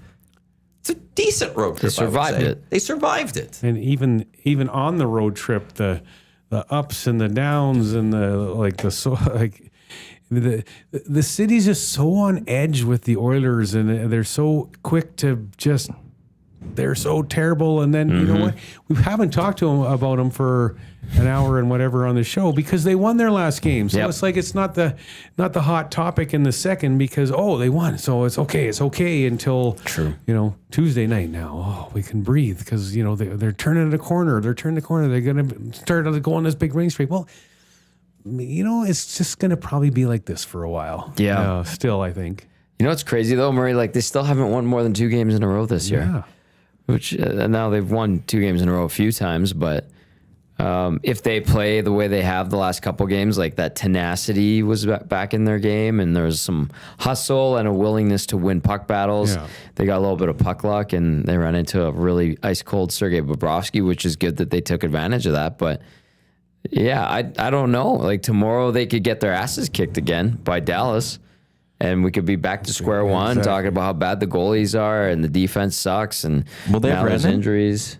Will they have Randon, or did he's already? I don't His think he got. Did he suspension- get suspended? He was suspended. He got a guaranteed forced one game because it was back-to-back Oh. games. Yeah. Was that on Saturday? That was against the Canucks Yeah. or Flames, right? Yeah. So then So he probably is out. I don't think he's played. They've played since. Yeah, they played against the Stars on Saturday, or the Flames on Saturday, and then they get the Oilers tomorrow. So no Rantanen. Huh. Well, that's a win. Yep. Take advantage. Yeah, like they do all the time. Hey, when they have you look at their roster, you're like, oh, we got this one. Okay. Speaking of that road trip and that mentality, had they beat Buffalo and they go 4-2-1 on this road trip, we don't even have. I think that left such a bad taste in everyone's mouth and had a lingering effect because you could stomach the Columbus loss, right? Columbus is a better team this year. Buffalo's had some surprising wins, but they got their asses kicked in Buffalo when they should have won, and the Sabres were struggling. They were struggling. Yeah, and now that- you look at them. They slaughtered the Oilers. Yeah. They slaughtered my Blackhawks. They pumped Carolina yesterday 4-1. Yeah. Like that's the yin and the yang of hockey. It's 82 games. There's ups and there's downs, and that's just the way it goes. And so Buffalo, as down as they've been, are now, turning it around. Calgary Flames have won A couple of games here now. 3 in a Yeah. row now, maybe. And so the tight NHL, when you look at the standings and how close it all is at the top, I mean, that bottom is starting to inch their way up there, and the parity in the league overall right now is outstanding. Well, Edmonton's 4 points out of first in the division. Anaheim's still up there, but Edmonton's played more games than most. I think Edmonton's played the most games in the NHL actually at this point. Yeah, the Oilers 4 points back. They've played 24 games. Ducks at 22. Kraken are at 22. The Oilers are 3 back. The Golden Knights are at 21. They're at 27 points. Yeah. So if they're game in hand, they could be up there with the Ducks. But then there are 2 games. Kings and Utah both have 2 games in hand on the Oilers. The Oilers are tied with Utah in points, or 1 back of LA. So like we were And talking, the Sharks are right there too at 25 Sharks too, yeah. Like so, when you look back at the beginning of the season, and earlier on the show, we are talking about NFL, and like, oh my god, we all had Anaheim number 1 and Seattle number 2 in the Pacific, right? I mean, I had Anaheim being better, but not this good so far. Like it's Anaheim's got the 4th best record in hockey. It's wild. just like we all expected. Sure, Like, yeah. it's crazy. Like, It actually is. So it's Ducks are 4th, Kraken are 5th, Islanders are 6th best record in hockey. because another one we all had, right? We Yeah. all had a barely turned 18-year-old defenseman coming in and having 7 goals already. Because that's exactly. He's excellent. Everyone thought because he hardly played last year in his draft year because of his injury, he was going to play maybe his 9 games and then go back and light up junior and play in the World Junior and then play in the show next year once he gets a year under. He didn't even hardly play last year, and know. what the heck? Leading the team in minutes played per game right out of the gate. And he's barely 18. I know. That's nuts. Doing great. Yeah, absolutely. And the Leafs are right at the bottom of the East. Oh, Oh, that's okay. yeah, that's perfect. Yeah. But again, we all thought that was going to happen too, right? I mean, Marner gone. Wow, that's a big hit. And how they thought that they were going to losing Mitch Marner was going to make them a better hockey club. Like, holy, It's 100 points guaranteed every year. yeah, That's a lot of offense. absolutely. But I don't think anyone saw them dropping. No. that far. No. Absolutely not. They don't So- have a goalie though either. I don't. think. No. Well, Storlesser's out for a little bit here. And so is Wall. So is Berube on the hot seat though? Now we This talked. is he's only been there for a year, right? Yeah. This is year 2. Yeah. Well, 2.5 years is the average. But he hasn't hit 2. Yeah. So this is But I something- guess average and stuff. This did come up on Hello Hockey, and it was inspired by the Maple Leafs and Craig Berube and all that. And according to Pagnotta, nobody is really on the hot seat. Maybe Andrew Burnett in Nashville, but no, Berube. No one's really out of it. Like Nashville's just crappy. St. Louis, another crap team that's put a few wins together here. Like there is not a team anymore that like is just tanking, like San Jose and Chicago for a while, but now they obviously starting to have some pretty good players climbing in the NHL, and they're turning things around. Like there's not a team that's just like, or a few teams that are like, oh man, they're awful. It's Parody. Yeah. Gary Bettman. He's happy. Yeah, it should be. But, when we're talking NFL, just going back in my mind, when we were talking about, okay, who's going to be the team? Because it'd be so nice to see some new teams get up there and be successful. But we were talking, okay, it's Kansas City and Philadelphia are the two top.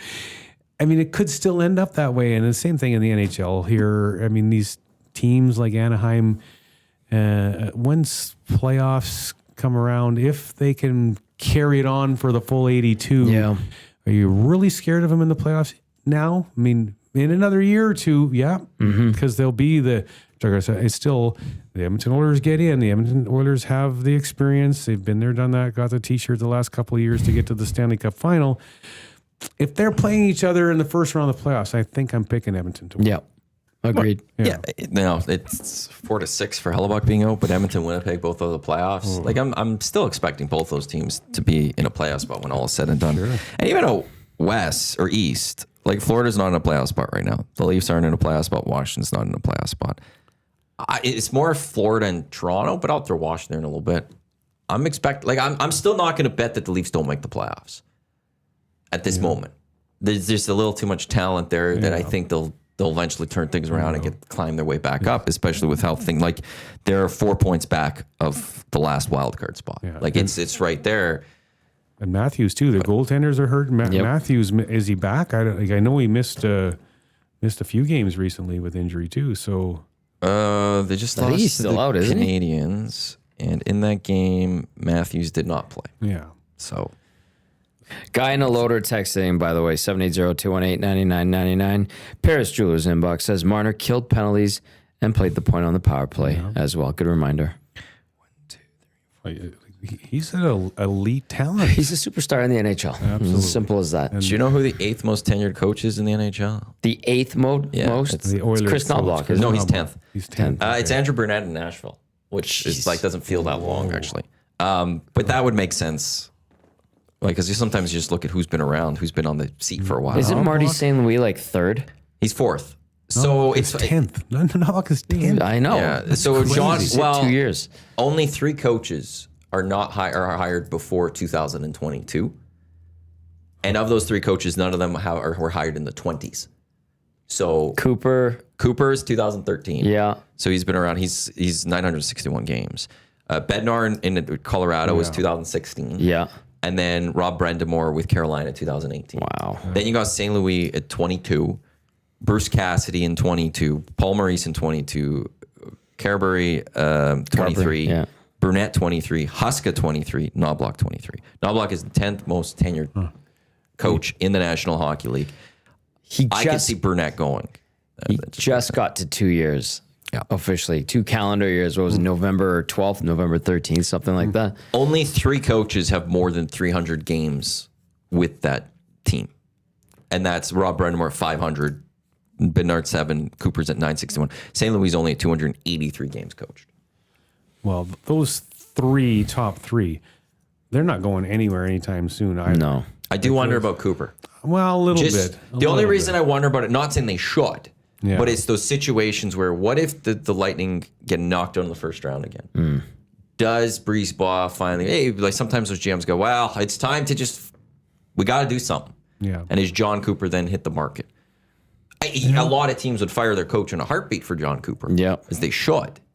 Yeah. But I do wonder about if they have an early exit again this year. Yeah. What do they do in I could see that. But I have a question on him as well. Like, when you are the head coach of the Olympic team in an Olympic year, where's his head?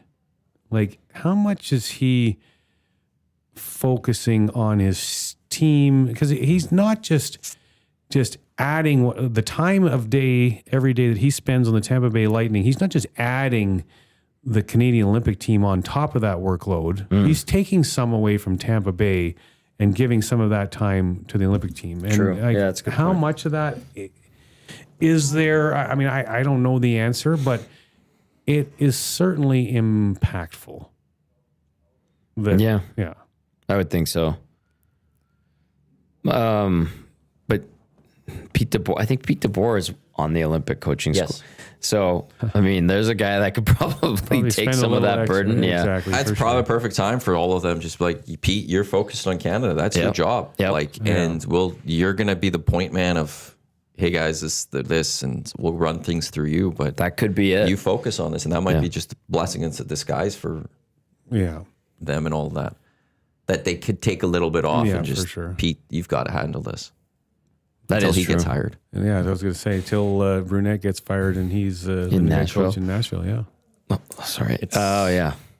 But also, like, how much is there to do as a coach in the lead up? Because you know, are you game planning every single, like, are you just doing it once a week?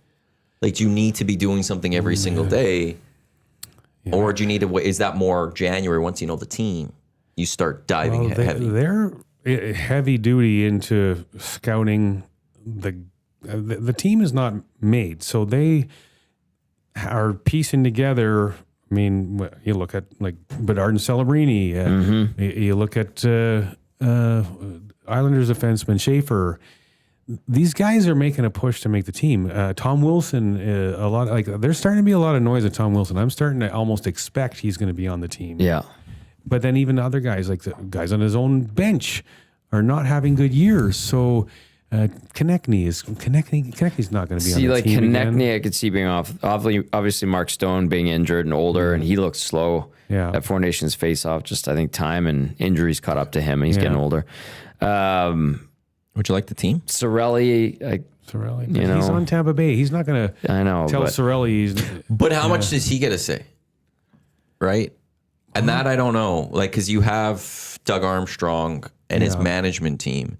I'm assuming there's input from the coaches. yeah. But do they give a lot? Man, he was the head coach last year, and Sorelli was only like. Did you think Sorelli should have been on the team last year? No. Like, I don't think so either. I mean, I think he has a lot of. He's the one that's coaching the team. He's in the ear of everyone, and so I think he is spending a lot of time scouting and watching tape of guys and seeing where he might say, "I want this guy because I think he can fit this role perfectly." Because watch this tape, and I think he's probably doing a lot of that. But the one I like that I doubted last year was Hagel. And I know Hagel, you know, maybe not as good of a season as last year, but yeah, I liked him. I thought he brought a lot of jam to the team yeah, in a good way. he did. I hope they just bring back like 90% of the Four Nations. They should. There's no reason. Why wouldn't you? There's no reason to overthink this. It's not Olympic-sized ice. It's NHL-sized ice in Milan. That's the thing that The they roster announced. is expanded too, right? Yeah. You get 25 instead of 22. So that's 3 other bodies that you get to add that don't necessarily play. And who was hurt last year? That wasn't named to the team. I feel like there was a defender well, that Shea wasn't named. Theodore got hurt first game. First game, but I thought you're there was right. someone that wasn't named to the team because they were hurt. But I might be off on that one. Petrangelo? I think No, because he was named to the team and then they took him off. I thought there was someone that was missing from the team overall. Is it not Drew Doughty? Doughty played last year. They eventually came in, but no, there was one player I was just thinking. I'm trying to remember that just never got named because they were hurt. Well, Doughty's hurt again now, isn't he? Yeah, So like, they got to be questioning whether or not they can take him 'cause Right. That's fair. of health and whatnot. That's fair. Who's on there? I could read the whole roster from. Let me just pull it Yeah, up like- quickly here. The roster for Canada at the Four Nations. Where the hell did it go? Teams. So Canada, Shea Theodore did get hurt in the first game. Thomas Harley was brought in as emergency alternate. And he Doughty was did good. come in over Yes, he was. He Petrangelo. was good. Wrong button. From a defensive standpoint, Devin Taves, Travis Sanheim, Cale Makar, Shea Theodore, Josh Morrissey, Thomas Harley, Colton Parayko, Drew Doughty. Sanheim, Yeah, that's one that he was okay. But yeah, certainly replaceable though. I would think so. And then forward-wise, Sam Bennett, Travis Konechny, Sam Reinhart, Mitch Marner, Braden Point, Seth Jarvis, Nathan McKinnon, Brandon Hagel, Mark Stone, Brad Marchand, Anthony Cirelli, Sidney Crosby, Connor McDavid. I think Marchand's already been named to the team, but he's having a good year. Yeah. I liked. Now he's never done it at the Olympics. I like having some veterans presence there, and that's one reason why I hope he's healthy and Drew Doughty can go, because I think only Doughty and Crosby have Olympic experience.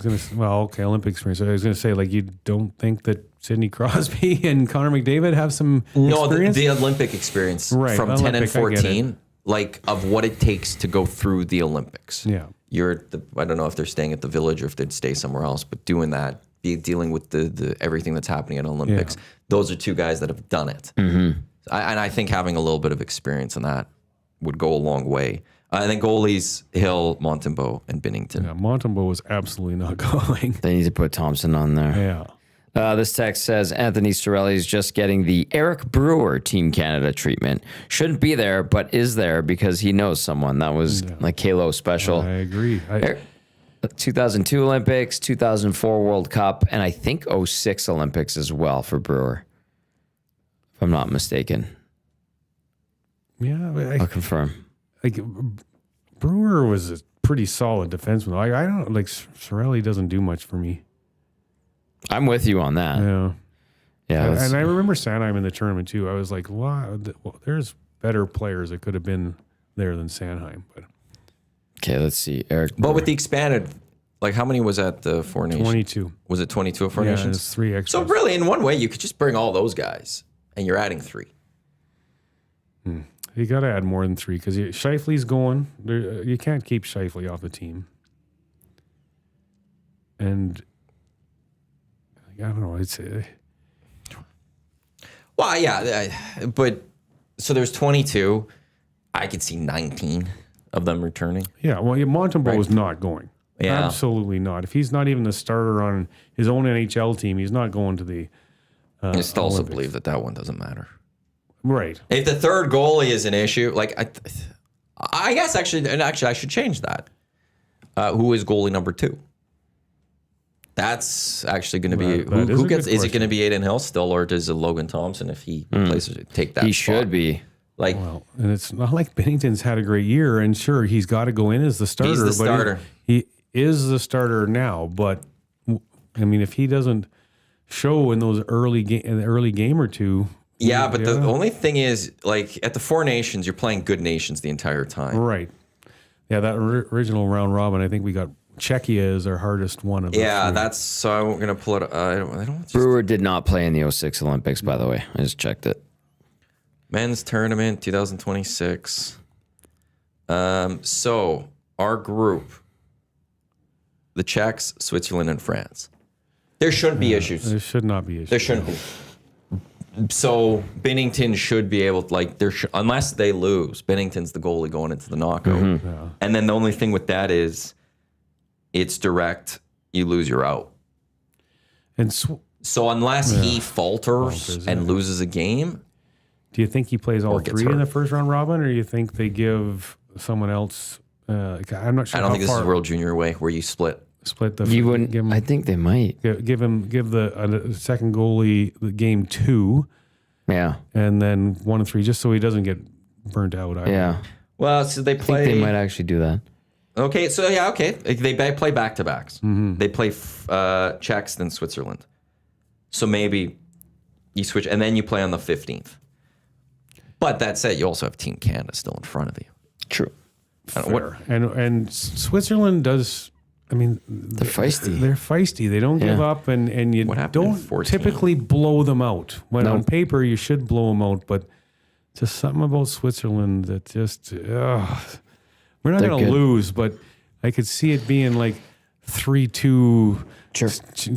They always challenge us. Yeah, Germany We always was play the same tough way. games. you know, just scrambling like crazy at the end. Just get watch that clock tick, go faster, get this game out of here. Them in Germany, man. Yeah. They've become good. Well, and Germany with Leon Draisaitl is that's Germans have him, Paterka, Stutzla.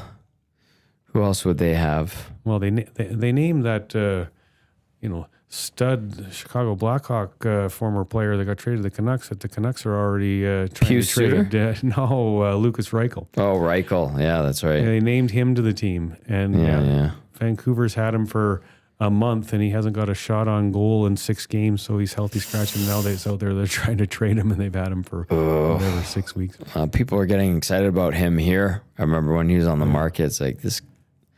Be leery. He doesn't have it. No. Yeah. So He's 2000. shown flashes over at times. Sure. Yeah. The history of 2014, they played back-to-backs first day. Carey Price, Roberto Luongo, back-to-back, and then they win. So, you'll get someone against the Czechs, someone against the Swiss, and then 8-0. Bennington goes the rest of the way. Bennington goes against Czechia. Has to. Yeah. Czechs are good now. Yeah. Big U, or baptized Big U, 2010, 2014 Olympics. The goalie who started game 1 wasn't in net for the gold medal game. Actually, no, Carey Price started that first game. So 14, he was. It was Luongo 2, Carey Price 1. 2002. 2002, it also happened. 10 was supposed to be Martin Brodeur, and he couldn't get it done, so they went to Luongo, and he carried. 2, it was going to be Curtis Joseph. That's right. And he got lit up in game 1. Against Sweden. And it was then Brodeur took over, and he took it the rest of the Listen way. to some of the names you're talking about right now, though. Luongo, Brodeur, Carey Price. Carey Price. We don't have that right now. No. That Like is so Bennington is not in the same category as those guys. And I mean, that's if we don't win a gold medal, and Bennington was absolutely unreal in the Four Nations, 100%. But man, we don't have a Roberto Luongo or a Carey Price or a Martin Brodeur. We don't make them anymore. Why we just not? don't make goalies. Why not? That's a good question. Blame Gager. I don't know why, but he's just the goalie. The official drink of the EST Hangout is the Finnish long drink legend of 1952. A drink unlike any other sparkling refreshment. Real liquor, longdrink.com/Canada is where you can to postal code. Find a liquor store establishment nearest you with the long drink in stock. Defensively, that's still the 2010, I think, defense was ridiculous for Canada. Because it was Scott Niedermayer, Chris Pronger, Duncan Keith, Brent Seabrook, Dan Boyle. Dan Was on Boyle. that team? Was Dan Hamhuis on that team? But just think about it, Who Chris cares who the Pronger sixth one is? and Scott Niedermayer starting it off. Yeah. And then you're going Duncan Keith Keith and Brent and Brent Seabrook. Seabrook, It was just insane. Yes, that is insane. That team was just the best. So dialed in. Do you know who the third goalie was in 2002? Absolutely not. 2002, so it was Curtis Joseph. It was Martin Brodeur. 2002, it wasn't Patty Waugh. Nope. I should know this. I remember this one kind of. When you hear it, you're gonna be like, oh, of course. It's 2002. Nope, I give up. Ed Belfour. It was Belfour. Yeah. And do you know who the third goalie in 14 was? Mike Smith. Yeah. Wow. Yeah. And in 2010, there's Brodeur, Luongo, and Carey Price, I think. Was Price third? I think it was Marty Turco. Was it Turco? Double check that. Let's find out. Because Turco had a little forgot about window Turco. there with Team Canada. Was pretty good. Yeah. Let's take a look at Canada. Roster. Nope. Marc-Andre Fleury. How do we forget about Fleury? Oh, jeez. Yeah. Oh, yeah, I forgot. Drew Doughty was on that 10 team. Yeah, he was. The defense was Shea Weber, Brent Seabrook, Chris Pronger, Scott Niedermayer, Duncan Keith, Drew Doughty, Dan Boyle. Jeez. Maybe That was Turco, ridiculous. Oh, boy. Turco was on the 06 team then. Oh, we forget about 06. And rightly We don't so. talk about 06. That was the last time that the Olympics were in Italy. That was Torino. And it was the only one of 2 times that Canada with NHLers did not win the gold. Boy. Or a medal. We didn't That's medal right. in 6. We didn't medal in 98. That's right. We either do gold or we don't do it at all. Wow. Because their give a bleep meter would be off the charts if they weren't playing for gold, though. But that I mean, they would 98 not team, care. that 98 team should have been gold medal contenders. And remember they ran into, was it Dominic Hasek in the bronze? No. Semis? Yeah, they lost the bronze to Finland, but it was the semi where Dominic Hasek stopped them and they had the shootout and they had like Joe Nieuwendyk and Brendan Shanahan shoot. I went back and watched that shootout. It was awful. It was so bad. And that's the one where 99 was on the bench. Wow. How do you make that decision? Well, Mark Crawford. But, okay, it shouldn't have come down to a penalty or It shootout. was a shootout, yeah. We should have won before. What are we doing going to a shootout with the Czech Republic? The Czechs ended up winning that gold medal. So it was 2-1. Yeah. That team should have scored more than the one goal. With that defense and goaltending, how do you let a goal in? Rob Zaminer. Rob Zamorel. Yeah, he was on that team. That's a different story than the other decor he wrapped off. Yeah. Yeah, Rob Zaminer there. Remember We when had they Al pegged him? McInnes, Scott Stevens, Chris Pronger, Eric Desjardins, Rob Blake, Adam Foote, Ray Bork was your defense. How old was Ray Zaminer- Bork then? He would Pretty have been old. It says 28. He was 28 at that time. Ray Bork. Ray Bork? Oh, No, no, he sorry, would've been Ray Bork. 30. Sorry, I was looking at Rob Blake. 37. 37, sorry. Zabner, Recchi, Shanahan, Linden, Brendamore, Iserman, Neuwendyk, Corson, Oh, yeah, of course. Primo, Fleury, Lindros, Sakic, Gretzky were your forwards. Brodeur, Joseph, Waugh were your goalies. And They only Waugh? scored We only scored one goal. How does that happen? I'm sorry, they have going to defend. Mark Crawford should have put him out there, but at the same time, team should have scored another goal. Yeah. I don't care that they're going up against Hasek. It was brilliant. And Waugh had this thing with Hockey Canada where he wanted to be the number one or he wouldn't be a part of it. I think that happened in 2002. Yeah, there's like a standoff. Well, he has a history of, his personality must not be the most upstanding. Yeah. That's just crazy. Yeah. See the freaking Olympics. Be part of it. It's a team game. It's not about you. He was there in 98. He was their starter. Hey, he doesn't have an Olympic gold to his record. Yeah. Martin Brodeur has 2. Mostly because of one. One because of him. Yeah. Because he was good and really good in 02. 10, struggled. So what's the 2 of those first 3 round robin games that start at 2:10 a.m. Edmonton time? Are you guys going to be up watching? Or Not that early. Yeah, it is. 2 of them are at 2:10 and one of them is at 7:10. I might try, but That's crazy. I probably wouldn't last. So you would not go to sleep, set an alarm, wake up, and then maybe go I back don't to know. sleep for a little Canada's bit? first game is 4:40 Italian time. So that's in the after. That's late morning for us. Yeah, there's one is at 7:10. I looked this up recently, unless the information I was reading is wrong. There's 2 at 2:10, one at 7:10. What are the times? I just want to double. Times are UTC +1, which is Italian time. UTC +1. This is where Wikipedia could be tough. Current time. Oh, you're a genius on that thing.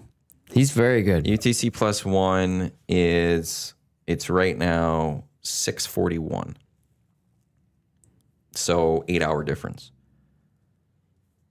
And yeah, the first game is at 4:40.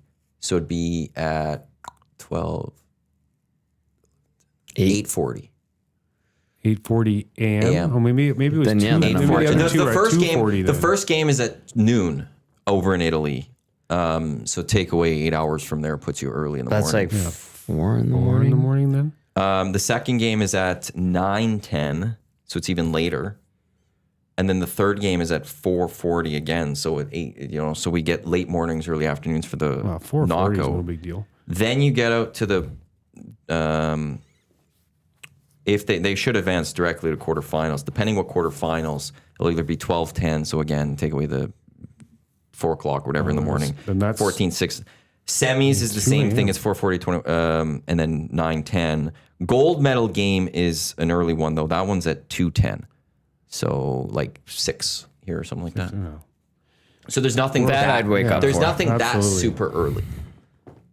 Okay, then I must have got the AI was lying to me. I didn't know that AI lied. Which AI are you using again? What's your favorite one? Well, it depends on what I'm looking for. Well, you were talking about one that you Perplexity. Perplexity. Yeah, that's the I one. get a free year on that with my Bell for some reason. Yeah, it totally depends on what you're looking for. Hmm.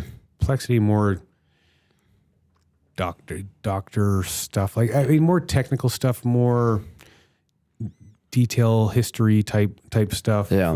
It's good. ChatGPT is like your best buddy.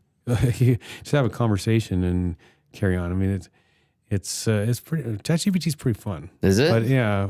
I'm so scared to even try these things. I don't even want to. Oh, Yeah. Tommy. If you don't get with the program, you're just going to fall behind. I fell behind.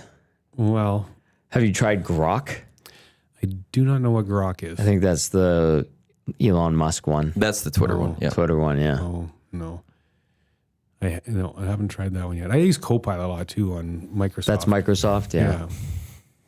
It's crazy not to. It just saves you so much time. But like, what would I use it for? Well, yeah, you're not writing a lot of reports or big long emails or anything like that, or putting together packages of this or packages of that. Yeah. Maybe you don't need help. Maybe you're okay. Depends what it is. Well, I need a lot of help, Murray. Like one time I was following a recipe and I needed to up it, and I just put in the recipe and I said I needed this, and it then redid it for me, so I don't have to do the math and figure out all the conversions. I do use it all the time too for recipes. And what's the best marinade for a roast pork? I want to marinate for 24 hours, and then give me cooking instructions, and Boom, done. boom, there it is. And then if you don't have an ingredient or two, what do I replace this ingredient and this ingredient with? And boom, there it is. And I got that. Perfect and done. Yeah, I do like that part of it. Yeah. This is the recipe. I need to change this though. I don't have this. What can I replace it with? Yeah. And I'll let you know. Oh, okay, that's cool. It's a great assistant. I stand by that. I believe it. Proofread something you want to write like for that. You could throw it in and just be like, proofread this for me. Yeah. Like if you wanted to, you got really mad at Iwanyk and you wanted to send him an email and just blast him for whatever he pissed you off about. Yeah. You just tell ChatGPT the story and say, and you want to settle yourself down. You don't want to give him the gears. You tell it, I want to be firm but still professional, and then it'll write it for you and just copy and paste it and send it to him. Would you be able to tell it was ChatGPT or like AI?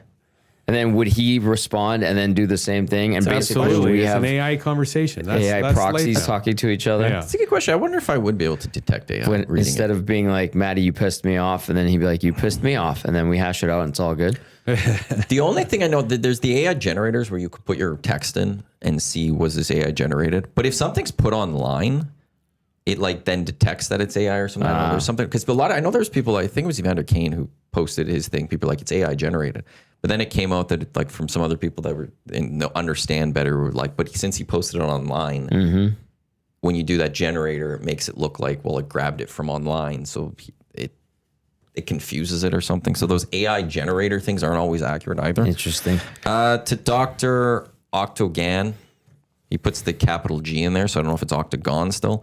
What day is the gold medal game, weekday or weekend? It's the Sunday. It's the final day. It's how they close out the Olympics. Last day of the Winter Olympics, gold medal hockey game, men's closing ceremonies. That's why it's earlier. Because if it was later, it would go into the closing ceremony, so it has to be a little bit earlier. With AI, have you not been listening to the morning show? Like YTT uses it to get dates on dating apps. Oh, I knew that. Yeah. That's not good. That's not good. I think that's he's probably one of many people that's doing that. It's not very, to me at least, not very sincere and genuine. Well, what is it? I think like Samsung phones, you could write something and have it regenerate it for you. Someone, there was a story, I can't remember where I heard this. Maybe it was YouTube Trev talking about it, where this girl met a guy and they met on a dating app and he had been using AI to like wheel her. Yeah. And they met and she was like, this guy's boring as hell, like just a dud. And she's like, I thought you were funny. Like all these texts were hilarious. And he just admitted, he's like, I had to use AI for all of it. Oh, yeah. Yeah, that's probably not good. So Samsung has a writing style thing. I always forget I have this. And you could write whatever you want and get it to change. So I just wrote, hey, what's up? How are things going? So there's the original, there's the professional. So it changes it to, hello, how are you today? Casual, hey, what's up? How are things going? So the same. Hashtag social, hey, what's up? How are things going? Waving emoji, smiling emoji, hashtag greetings, hashtag life. Hashtag what up, fam? Polite, hello, how are you doing today? Emojify, hey, what's up? With a wave and a nice smiley face. How are things going? With a flower at the end. So even on the phone, you could just outright have things little edited. Well, especially if you were having an argument with your girlfriend. Yeah. It can help you make smooth things over easier. I did send someone a K recently, and she said, don't K me. I heard that's Pam Kirby was the one that told me that's a bad thing to send. Yep. Wow. I was I told, do that don't K sometimes me. instead of okay. Yeah. It's just sometimes it's just or the thumbs up. Yeah, No, that was the one. thumbs That up, was the one Pam told me. Yeah. You can't just send a thumbs up emoji. Oh, Yeah. That could be Why I do misconstrued. that all the time. That could be misconstrued as you being like very mean or something. Yeah. what? Because Yeah. you're just being like very short with me. Yeah. I was Thumbs told up. the K was not okay. Okay, yeah, I knew the K one. That is a short like K. I had no clue. K. That's how it So gets if- referred. You If write they send okay. you a text saying, I'm going to be over in 15 minutes. Okay. No, it's supposed to be okay, or you write out OKAY. K to me said no, like I'm a guy, so I don't think of it, or like I wouldn't care. But for what others would think is you're upset that I'm not on time or something. That's what it sounds like. Like Yeah, yeah, why yeah. are you like? It's very. It's saving me a millisecond by not putting the O in front of the K. That's right. The thumbs up, the one is like, yeah, people like it's your dick. And sometimes just like, no, I'm like, yeah, Man. cool. I'm just trying to have some fun. But instead of saying awesome or something, I'm giving you a thumbs up. And apparently you're a dick. I guess I'm a dick texter then because I send thumbs up all the time. Jay just texted me, thumbs up. Kate, what did I do to you, Jay? There you Why go. did I deserve There this you go. from you? There you go. Just out of nowhere sending me that. Yeah. She's like, don't K me. What? Okay, me. Oh my God. What did I do? That's a dumpable offense if she said that. Come on. Yeah, but it wasn't up. someone. I'm not seeing her. Well, but I just assume if you're talking thank about a you. girl Yeah. that you're dating no, or something. No, yeah. no, not that Thank you. one. Put 2 thumbs up in the nasty chat. I don't know what 2 thumbs up means. I know. feel like 2 thumbs up would be more like No idea. be more friendly. Because if one's being a dick, at least if you put 2, you're trying to be like nice or A something. double about that. dick. Like, no, I really mean it. Oh, our Jess in the nasty chat. Hi, Jess. 1 thumbs up equals boomer. No, What? I do it all the time. I'm not a boomer. We need Jazzy for this conversation though, because Jasmine would set us all straight. She would say, no, Yeah. this is what it all means. She has the lingo. Yeah. And the I will still meaning send my and, thumbs up. That to me is a very polite way of just being like, I agree, or awesome, Yeah. or cool. Exactly. Noted. Thank you. K, I actually don't think I ever really sent just Ks. I think that was the first one in a while I had sent. And probably the last one since you got your hand Yep. slapped. Yep, that was right away. Don't K me. I'm like, oh, why? Whoops. My bad. Sorry, fam. Need to get to over under for Play Alberta. Download the app, visit them, playalberta.ca. EST 50, EST Sports, deposit 50, get a free $50 sports bet. Oilers back in action at home tomorrow against the Dallas Stars. And then they get Seattle to close out this month in Seattle. It's an afternoon game. So 2 more games left in November. Over under 2.5 points for the Edmonton Oilers in this stretch. And in which I'm perplexing if texting K is bad, so I missed it. It's Dallas and Seattle. Home to Dallas tomorrow, then Saturday in Seattle. So break. 2.5 points. And Seattle's been good this year. Actually, Respectable. You want to? Yeah. I'm going to put it at 3. I'm changing the line, so there can be a push on this. Okay. I'll go under. Under. Just the way they've been playing 2 this points. year. They're only going to get 1. Yeah, Or are they going to they get did. points? They'll get points. There's underwhelming amount. So I'll go under. 3. You think 3? I can see an overtime loss to like Seattle and a win tomorrow against Dallas. Like that, people are also pointing out that like Duchesne's also out, and I think it was Harley. Oh, wow. Yeah, So there's like the Stars are a little banged up coming to this Yeah. one, and with the Rantanen suspension. I think Seattle's going to be a lot tougher than usual. So yeah. I'll still go under. Yeah, I'm going under too. Okay. Lay it on us. Perplexity says texting just K is usually seen as curt or dismissive, especially in any emotional or social conversation. It can come across as rude to many people. Many texters interpret a single K as either uninterested, emotionally detached, rather than a neutral. Okay. Okay. Now, when it might be fine is in quick logistical exchanges. Here, K. On my way, K, like what I said. Some people generally use it as simple got it, especially if that's their normal style. Yeah. Yeah. But now KK is a thing. Yeah. People put KK. who had that one in and is here? it just to avoid being curt by putting 1K? VR had that there. VR had Must that? be. Yeah. And the KK, I find it visually sloppy. It's also just borderline getting close. You're getting I'm pretty just close. saying, you're getting close. You're teetering. Yeah. Well, if you type in KK, then just put OK.